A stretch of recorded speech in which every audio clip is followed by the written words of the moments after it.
Okay, I apologize in advance as well. One or two people I think I've crossed paths with before. Do I need to use the microphone or am I okay?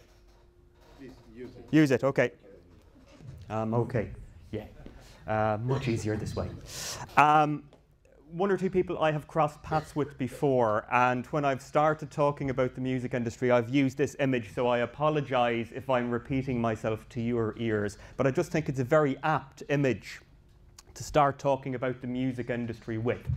Most of the papers here are concerned with listening. I'm coming at it from the other end, but there are implications, I think, for how we access music, how we use music, where we find music, where music finds us, what music we find in particular spaces when we go looking for it, and what music finds us.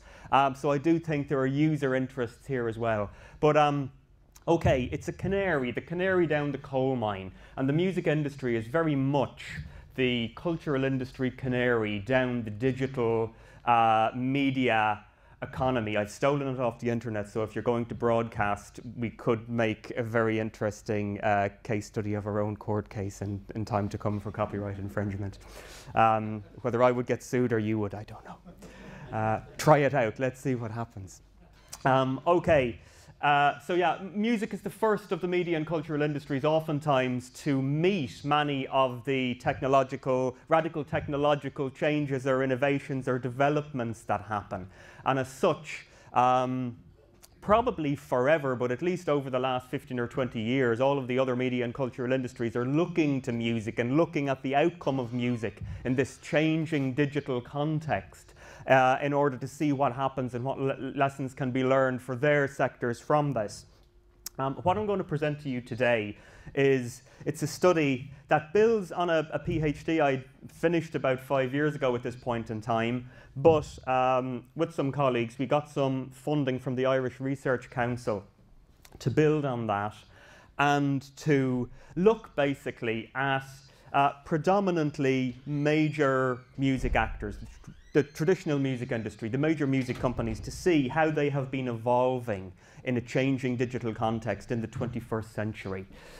So we're looking at their roles, their practices, their interests, their modes of service delivery to, and their relationship with their final consumers, and how those have changed over time, and how their relationships with other actors in the music industry chain has evolved and changed over time. So to this end, we've spoken to people, done lots and lots of interviews. In the original tranche, we did something like 39, and then an additional 44 across 2014, 2015. Some of this has been published already, or it has a 2016 date on some of those because it's gone through the review process and waiting to come out. But basically, we talk to people in various different music industry sectors and subsectors to get their perspectives on this changing environment and how relationships are changing and roles are changing. Essentially, I guess, to see how, if at all, power relationships have evolved and changed in the 21st century. And I'll jump straight to the end, because I know we're tight for time. So I'll give you the end at the beginning, and then I can go back and maybe explain how we got there before I get stopped. But essentially, as I say, it's about exploring power relationships. And I guess there is a dominant wisdom, or a received wisdom, and that is that digitalization has brought with it radical transformation, radical disruption of the music industry. And I'll show you some of the evidence we found around that in due course. But that I guess was the starting point. And when we started interviewing people, I'll show you some quotes as well, that's their initial response. Oh, because of the internet, the bottom has fallen out of everything. Music can't be monetized anymore. Because it can't be monetized, there'll be no more music. Dystopian visions, some utopian visions, celebrating the fact that this, digital innovations means the end of the traditional intermediaries that have been dominant for decades. So dystopian and utopian visions in equal measure, neither of which we contend are actually accurate. What we think is far more important than the technological is the response mechanism. I think as a society, we afford primacy to the technological. I mean, think of how we define ourselves as a race of beings on this planet in terms of our own history. We have had a Stone Age, and I hope I get these in the right order, Stone Age, Iron Age, Bronze Age, Steam Age, Information Age, Digital Age. We define our own evolution in terms of the perceived dominant technology of the time. So we afford a lot of primacy to the technology. Here we're saying what's actually more important, or what's more interesting, is not what the technology is doing to music as an industry, but as how the industry has, or the major players in the industry have reconceptualized themselves, reconfigured, restructured in a response to this changing technological environment. And this throws up a lot of dirty C words. Copyright is one that Rob, I was almost going to say Donald Sutherland. Richard told us about already. Also crisis, commodification, convergence, concentration, all of those terms that scholars of political economy like myself, the field of political economy has been concerned with commodification and convergence and concentration for decades now, and we're arguing that they're, in this context, as relevant as they've ever been. And in terms of how music has been commodified, and I'll hopefully talk you through this process very concisely with some degree of coherence in the next 5 minutes, but in terms of how music is now being commodified as part of this reconceptualization or reconfiguration process. And again, this isn't part of the study as such, but it's an ongoing study, and it's one of the questions the study has thrown up. Implications for music culture coming as a result of how music labels now exploit particular texts in particular contexts. What it means for us as people who use music, who listen to music, who have been moved by music, who have used music in particular contexts in the past. Are there implications for music culture per se in terms of how we relate to it, interpret it, understand it? I'm not going to give you answers to that. I'm going to throw that out as a question to you and hope that you will give me some answers. Okay. So let's start with the first one, the disruption and the perceived perceptions of digital dystopia. First thing we did was we looked at media accounts, and the first account of the internet killing the music industry we found was like from 1996. If you take it year by year, over the last couple of years, these have maybe eased off a little bit, but they're still there. There has been a dominant media narrative over the last 15 to 20 years of music industry in crisis as a result of digitalization and as a result of what people like you and me are doing in cyberspace. Creating databases, swapping files, sharing, whatever. And music headlines. We literally found dozens and dozens of these in Irish press and also in international press, going back over, as I say, 15 to 20 years. Digital revolution puts industry in a tailspin. Snapshot of an industry in crisis. Knee-deep in a downloading crisis. Industry in a flat spin.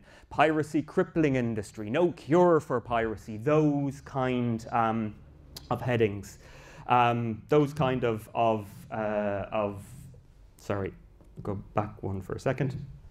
Though that kind of language, and it's very, very stark. So there's a dominant media narrative, and the dominant media narrative is that I guess the convergence of music and digital technologies, it's seen in very negative terms. It's seen in dystopian terms. It's having a very, very negative effect on the business, the music business.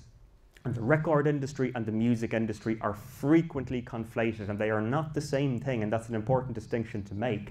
But the record industry and the music industry are frequently conflated in these accounts. You will find dozens of articles that talk about things like this. You will find very few. Yes, there are some out there, but very, very few that talk about it in other contexts, that see downloading as anything other than a negative. Whereas if you look at the actual research that's been done around the outcome or the effects of peer-to-peer file sharing, there's actually no consensus. Some of it says, yes, it's having a very negative effect on the industry. More of it says, actually, it's having a positive effect on the industry. And more of it says it has no effect at all. It's contradictory. It's conflicting. There is very little consensus in much of the research that's been done. Not necessarily reflected in media terms.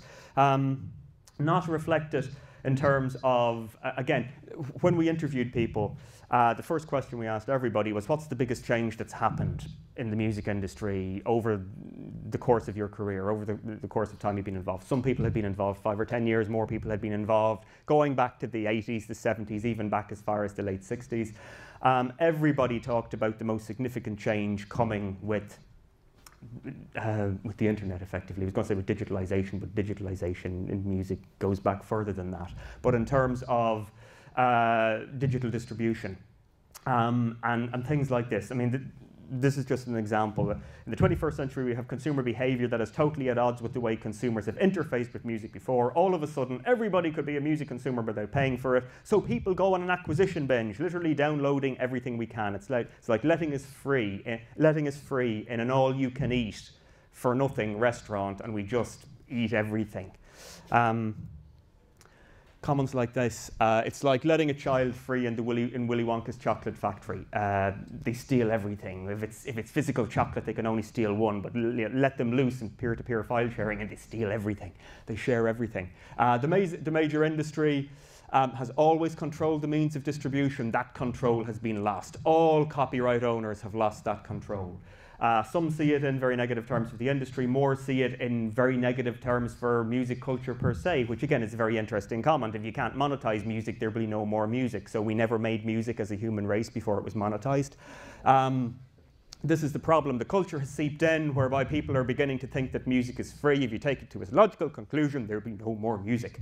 If copyright law can no longer protect you against someone running off copies, there'll be no more creativity.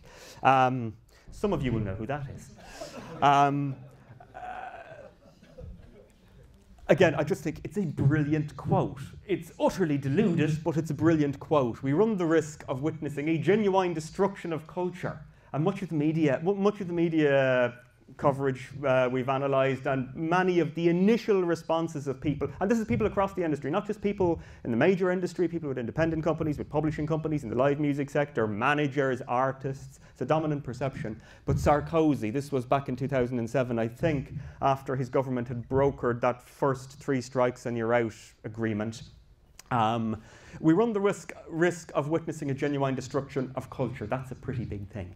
The internet must not become a high-tech Wild West where outlaws pillage works with abandon. So the industry perceives it in, fairly stark negative terms. So do the media, so do policymakers. Dominant wisdom, conventional wisdom as a society is that technology is wreaking havoc, effectively. Technology is highly transformative, highly disruptive.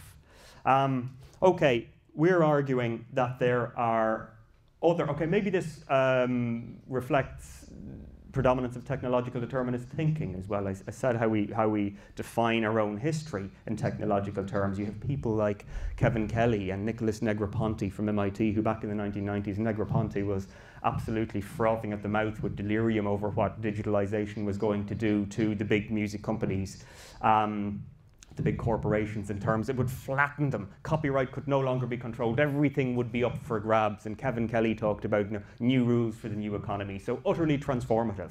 The overall message being there was going to be radical restructuring, undermining of the established economics of music, economic industry power structures, and a radical reordering of same. What we found when we started talking to people, yes, the initial response was, oh, all of this is going on. But then, okay, some people, when you dug deeper, it didn't get any deeper. More people, when you dug deeper, then they started describing very different scenarios, how their own roles have changed, how their own practices have changed. And what we've put together, we think, is quite a different, it's a very different outcome than this, and it's one that we think illustrates how music has been, as an industry, has evolved and has reconfigured, how music labels reconceptualize themselves, but also how music artists have been reconceptualized almost as a centralized bundle of rights. Back in the 1980s, Simon Frith talked about a basket of rights. He talked about, he said, the age of manufacture is over.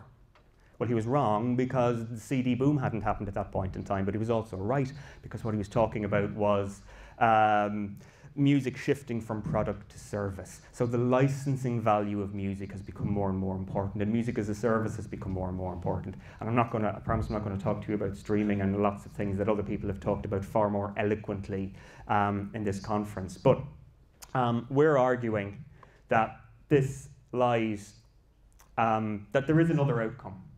And this reconceptualization of the artist as this centralized bundle of rights that can be exploited by a corporate overlord, it presents a very different picture from the picture of decline and downturn that's painted by many of the statistics. And many of those accounts that I've just showed you from the media and industry and otherwise, they're supported, I guess, by much of the data that's produced by the IFPI, but it's also important here to remember that this is record industry as opposed to music industry, and things have, are a little more complicated and complex than this. Yeah, we might accept it if we see that over the space of 15 years, the value of the global industry, the trade value of the global industry has dropped by 44%. The retail value dropped over a period of about 11 years by 34%. And in Ireland, where the study is based, over the same period by 45%. It implies massive downturn. But we're saying there are other outcomes. I guess if there's a theoretical model at the center of this, it's Brian Winston's The Law of the Suppression of Radical Potential, that when a new technology emerges with the potential to be significantly disruptive, well then those social forces whose interests are most threatened will coalesce in order to suppress the potential. That's what we argue has been happening in the music industry. I talked about the artist being reconceptualized. Everyone is probably familiar with 360-degree deals and multi-rights deals at this point in time, but this is how the major labels have effectively evolved. When we talk to people like Warner's, we talked to Universal staff in Universal, both staff and the chair and chief executive and the head of marketing and various other staff there. They don't talk about themselves as a record label, they talk about themselves as a music label, they talk about themselves as music partners, and in terms of the roles that they define within the company itself, and this is in a small country like Ireland, very different from what it might have been 5 years ago, let alone 20 odd years ago. But within this new model, we can see the artist at the center. The music label, it's not a record label anymore, it's a record label. Yes, the big record labels have traditionally had publishing arms, but they also have live interests, merchandise interests, management services these days as well. When we looked at contracts that companies like Universal's issue, there's three ways a company like Universal will sign an artist in Ireland these days. They'll do a distribution deal, a distribution and marketing deal, where in both instances you provide them with the recordings, or they'll do we take everything deal. That's the starting point of the negotiation. No, it doesn't mean they always take everything, but that will generally be the starting point of the negotiation. And yes, if you are U2 and your licensing contract is up for renewal, well then maybe you have something to bargain with. But if you're a new artist or even an artist who's been less successful, well then you don't really have an awful lot to bargain for. So they'll say, yes, we'll take your recording rights, we'll take your publishing, we'll take 20% of your live revenue. No, we're not a live music company, but we're investing in you. The only reason you're going to make money when you tour is because we've invested in your recordings to make you a star in the first place. So therefore, we're entitled to 20% of what you make in that. We'll also control your merchandising. We'll either control it directly or we license it out for you. Do you have a manager? Would you like us to manage your website? All of those things. And that's generally the starting point. So I think it's important within that to see, sorry, I'm just going to talk about very briefly a couple of those various different ways in which that model recoups money for the major labels these days. Some traditional, some new, but even with traditional ways, a couple of these, and this is where the implications I think for music culture, we think for music culture arises. Okay, you've got streaming and you've got digital sales. Synchronization has become hugely important. Synchronization, advertising, digital games. Denise this morning talked about the use of music in games, live concerts, but synchronization, even in a small country like Dublin, we have a population in Ireland of, or a small country like Ireland, we have a population of 4.5 million. But over the last couple of years, Universal again, sorry, I'm giving you examples from Universal, but we have them from other major labels as well. They now have a business development team, 4 people whose job it is purely to get their catalogue synchronized. Television is the new radio, they say. It's not, because radio is hugely important to them as well still. But it's primarily about promoting the music, but also every site of promotion is also a site of direct revenue generation, and advertising has become really, really important as well. As spaces for advertising have proliferated and evolved, so too have revenues that have come back through it. So they have intensified the effort. Yes, songs have always been used in advertising and have always been used in television programs and films and whatnot, but there's been an intensified or accelerated drive in recent years to bring in more revenue through that, which is why Woody Guthrie, hands up who's heard of Woody Guthrie? Everybody here. I say to students, no student has ever heard of Woody Guthrie. Okay, anybody not heard of Woody Guthrie here? Great. Oh, where have you? Woody Guthrie is now a car salesman. Yeah, okay, it's the car song which he wrote. Okay, he's a protest singer from the 1940s, 1950s, 1930s, whatever. But his songs are now used to sell Audi cars. Yes, it was a song he wrote, a fun song he wrote for his kids, but it's the very fact that Woody Guthrie gets used in that context. Bob Dylan's music is used to sell lingerie in the United States. The songs of Lennon and McCartney sell Nike trainers, they sell banking services and products in the UK, they sell electronics and hardware for Target in the US. Neil Young is also a car salesman. Citroën are one of them in recent times. John Fogerty, who we've been trying to interview and trying to get hold of, and unsuccessfully so far, stopped performing some of his own songs because he objected to what the rights owners were doing with them, using that music to sell jeans, things like that. 10 years ago, a lot of those texts, okay, maybe Lennon and McCartney might have appeared in that context, but a lot of those texts wouldn't have appeared in that context.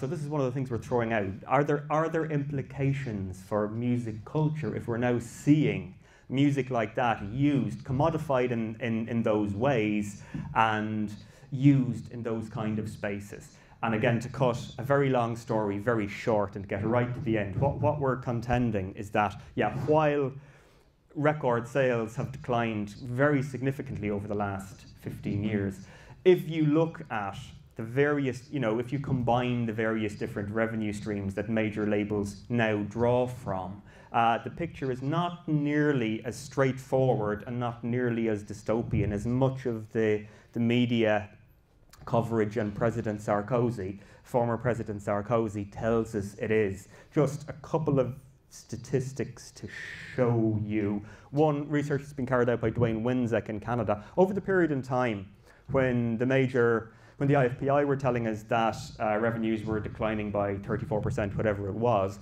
if you build in revenues from recording, live, publishing, digital, and other, overall value of the music industry, he claims, rose from just over 50 billion to just over 70 billion over that same period in time, with much of those revenues going back to the same corporate overlord. It's still highly concentrated. You still have 3. Yes, it's a declining record industry marketplace, but it's still dominated by just 3 players.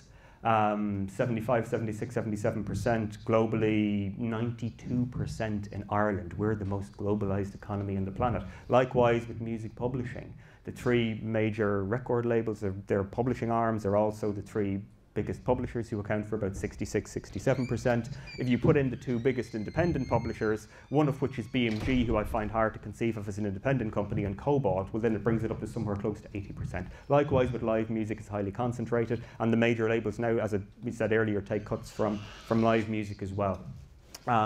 So, okay, look, I'll stop at that point in time. I know I've been speaking very, very quickly. I hope some of that was coherent and made some kind of sense to you. Thank you.